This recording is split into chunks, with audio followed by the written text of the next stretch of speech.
लोकसभा चुनाव 2024 में लोकसभा अध्यक्ष पद को लेकर पेच फंस गया है। एनडीए की घटक दल टीडीपी इस पद पर अड़ गई है, वहीं दूसरी ओर बीजेपी इस पद को छोड़ने को तैयार बिल्कुल भी नहीं है। वो इस पद को छोड़ना ही नहीं चाहती है। आखिर इस पद में ऐसी कौन सी ताकत है, क्या बात है, कौन सी शक्ति है इस पद पे कि हर आदमी इस पद के लिए अड़ा हुआ है, चाहे टीडीपी हो या बीजेपी हो। इस पद को छोड़ने के लिए कोई भी तैयार आखिर क्यों नहीं है? इस पद में ऐसी कौन सी शक्ति है? तो हम बताएंगे ये बात। अटल बिहारी वाजपेयी की 13 महीने पुरानी सरकार सिर्फ एक वोट से गिर गई थी। उस समय में गठबंधन की सरकार थी और टीडीपी का अध्यक्ष था, और उस समय अटल बिहारी वाजपेयी की सरकार एक वोट से गिर गई थी, और वो भी लोकसभा अध्यक्ष के विवेक के कारण। हम बताएंगे आपको ये सारी खबर, और ये बताएंगे कि उस समय भी ये सरकार कैसे गिर गई थी। बस आप देखते रहिए वॉइस ऑफ इंडिया। और हाँ, अगर आपने अभी तक मेरा चैनल सब्सक्राइब नहीं किया है तो प्लीज पहले इसे सब्सक्राइब तो कर लीजिए। जय हिंद दर्शकों, संवाददाता मुशीरुल्लाह के साथ मैं हूं जैदुल्ला और आप देख रहे हैं वॉइस ऑफ इंडिया। लोकसभा चुनाव 2024 में बीजेपी ने 240 सीटों पर अपनी जीत दर्ज की है, और इस तरह एनडीए ने लगातार तीसरी बार सरकार बनाने में सफलता भी हासिल कर ली है। हालांकि उत्तर प्रदेश, राजस्थान और हरियाणा सहित हिंदी बेल्ट वाले इलाकों में भगवा दल को भारी नुकसान भी झेलना पड़ा है।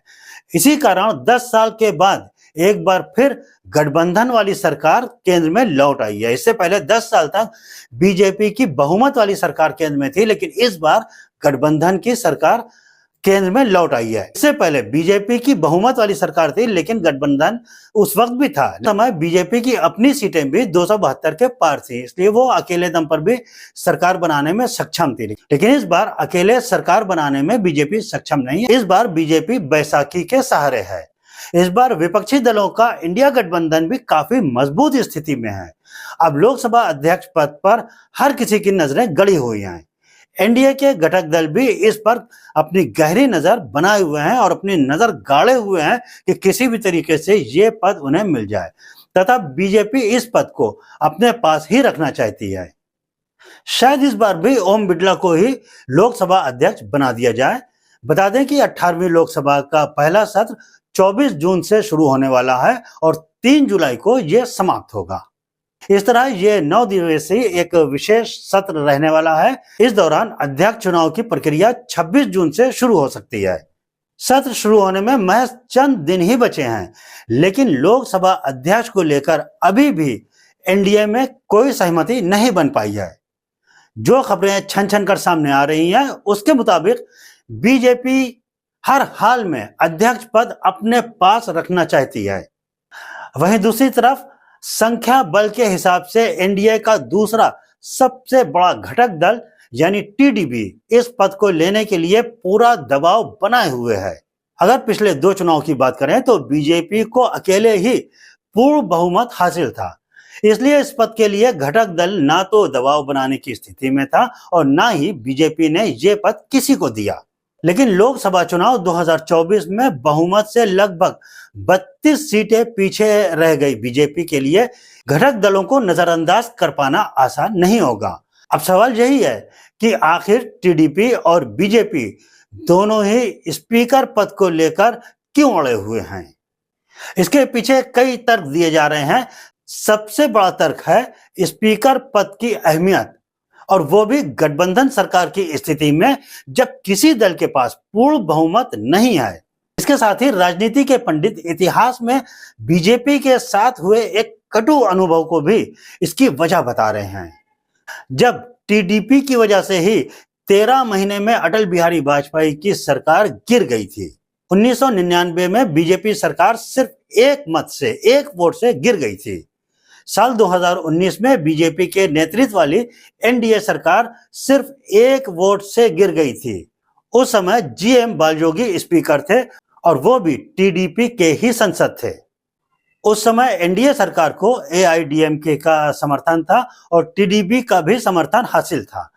उस वक्त भी टीडीपी ने स्पीकर पद की जिद की और अपने नेता जीएम बालयोगी को स्पीकर बनाने में सफल हो गई।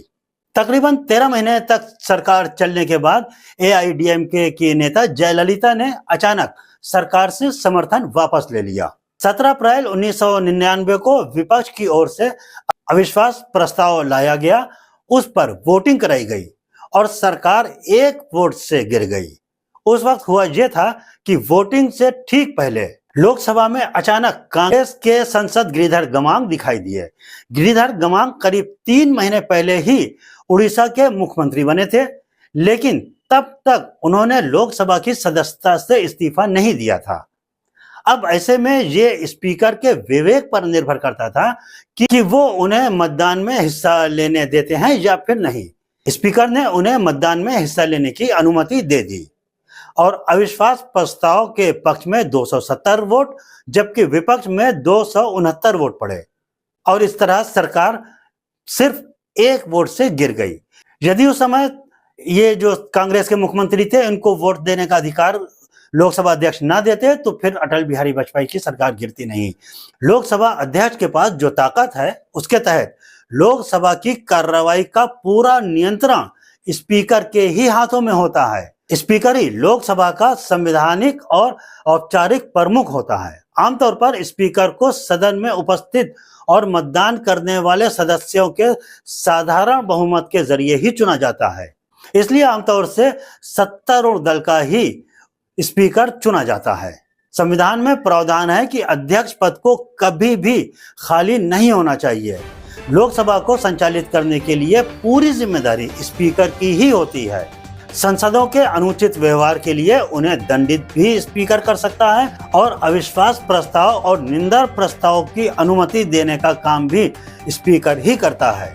साल 1985 में राजीव गांधी सरकार की ओर से लाए गए दल बदल कानून के बाद स्पीकर की शक्तियां और भी महत्वपूर्ण हो गई हैं। दल बदल करने वाले सदस्यों को स्पीकर अपने विवेक से अयोग्य घोषित कर सकता है। खास तौर पर खंडित जनादेश की स्थिति में स्पीकर की भूमिका बेहद अहम हो जाती है। अब आने वाले 26 जून को लोकसभा स्पीकर कौन बनेगा ये तो वक्त ही बताएगा, लेकिन इतना तो तय है कि इस बार स्पीकर के चुनाव में काफी रस्साकशी देखने को मिल सकती है। तो दर्शकों, आपको हमारी न्यूज कैसी लगती है? अगर आपको हमारी न्यूज अच्छी लगती है तो प्लीज हमारे चैनल को लाइक करें, सब्सक्राइब करें, इससे हमारा हौसला बढ़ता है। अब हमें इजाजत दीजिए। जय हिंद, जय भारत।